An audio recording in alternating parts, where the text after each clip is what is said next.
श्री सूत जी शौनकादिक ऋषियों से कहते हैं कि भगवान नारद से व्रतकाल की विधि और महात्म जान करके इस सत्यनारायण भगवान को सर्वप्रथम काशी के एक ब्राह्मण ने किया। काशी जहां बनारसी जिसे कहते हैं, काशी वाराणसी, वहां पर एक ब्राह्मण रहता था। वह ब्राह्मण बड़ा गरीब था, बहुत गरीब था, निर्धन था।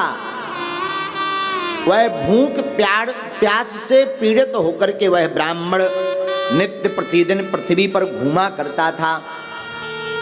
ब्राह्मणों का काम है भिक्षा मांगना।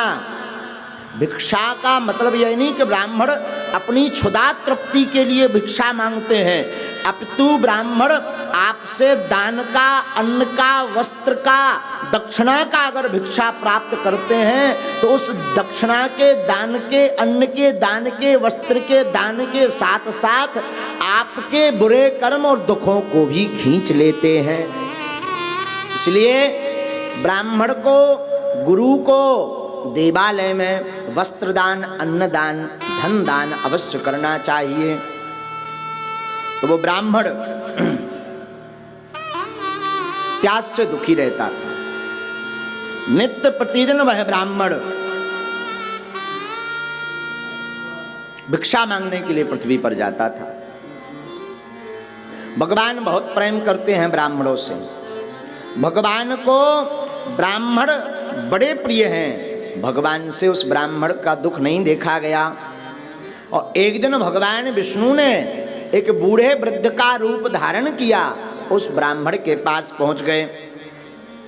भगवान कहते हैं हमें ब्राह्मण बड़ा प्रिय है।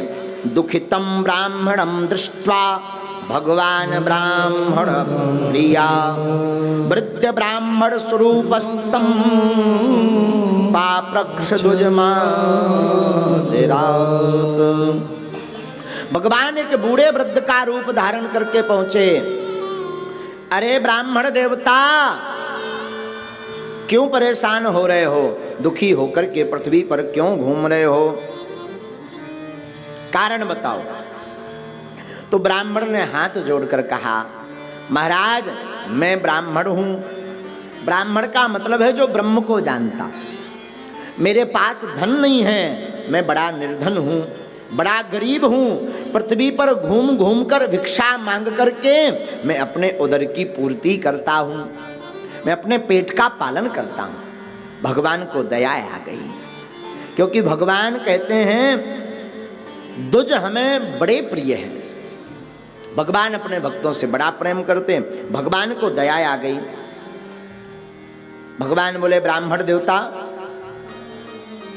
आप चिंता न करें, हम आपको एक उत्तम व्रत बतलाते हैं, जिस व्रत को करने से, जिस विधि को करने से आपकी दारिद्रता दूर हो जाएगी।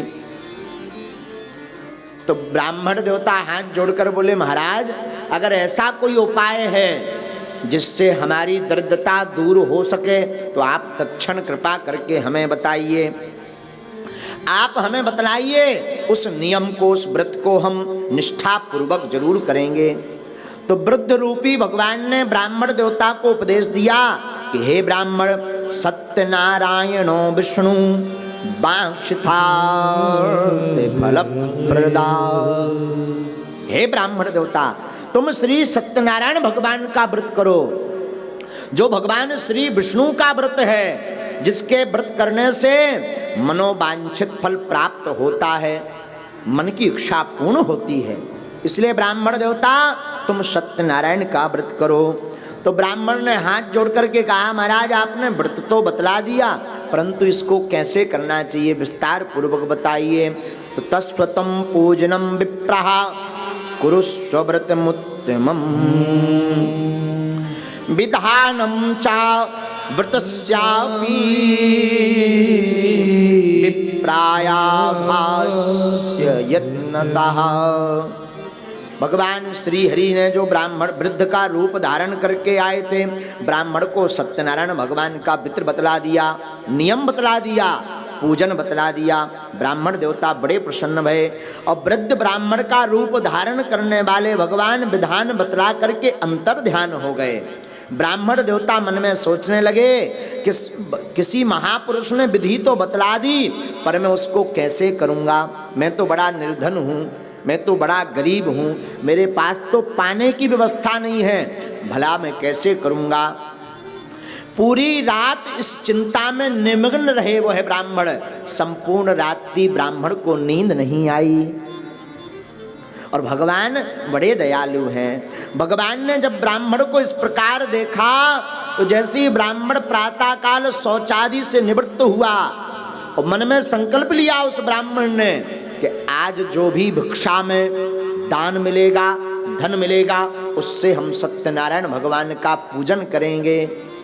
आहा, सोई भैया का भयो। जैसे ही ब्राह्मण देवता भिक्षा मांगने को गए और ठाकुर जी ने कृपा कर दी कि ब्राह्मण देवता को उस दिन की भिक्षा में पहले से 4 गुना धन प्राप्त हुआ। ब्राह्मण देवता बड़े प्रसन्न भये। देखो, जा पर कृपा राम की होई, जा पर कृपा राम की होई, पर कृपा करे सब कोई, ता पर कृपा करे सब कोई, ता पर कृपा करे सब कोई, ता पर कृपा करे सब कोई,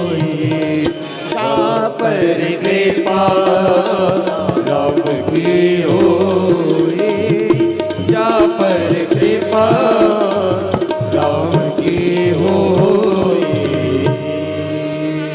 जिस पर राम जी की कृपा होती उस पर भैया सभी कृपा करते। बोलो सीताराम। सीताराम। जिस पर राम जी की कृपा होती उस पर सब कृपा करते। और ब्राह्मण देवता पर राम जी की कृपा हो गई, सोई भैया सब कृपा करने लगे। आहा, ब्राह्मण देवता को बहुत सा धन मिला। ब्राह्मण देवता घर आए। ब्राह्मण देवता ने अपने बंधु बांधवों को बुलाया, ब्राह्मणों को बुलाया और प्रसन्नता पूर्वक श्री सत्यनारायण स्वामी का विधि पूर्वक पूजन किया। शाम के समय ब्राह्मणों को दक्षिणा दी, बंधुजनों को प्रसाद पवाया और संपूर्ण रात्रि कीर्तन किया। भैया जैसे ही इतना किया तो कुछ दिनों बाद ही ब्राह्मण देवता के ऊपर श्री हरि सत्यनारायण की कृपा हो गई और सर्व दुख विनिर्मुक्तो सर्व संपद समन्विता बभूय साधुज श्रेष्ठा व्रतस्याश्च प्रभावतः। सत्यनारायण के व्रत के प्रभाव से ब्राह्मण देवता धन संपन्न हो गए, जीवन में बड़ी प्रसन्नता आ गई और ब्राह्मण देवता जय जयकार करने लगे। बोलो सत्यनारायण भगवान की जय। अब तो ब्राह्मण बड़े प्रसन्न हुए। उस दिन से वह ब्राह्मण देवता हर महीना श्री सत्यनारायण भगवान का व्रत करने लगे। प्रत्येक पूर्णमासी को सत्यनारायण भगवान का पूजन करने लगे। उसके व्रत करने से ब्राह्मण देवता समस्त पापों से मुक्त हो गए। भैया जो मनुष्य उस ब्राह्मण की भांति सत्यनारायण का व्रत करेंगे वह संपूर्ण दुखों से छूट करके मोक्ष को प्राप्त हो जाएंगे। इस प्रकार भगवान के व्रत के प्रभाव को ब्राह्मण देवता जान करके बड़े प्रसन्नचित्त भये।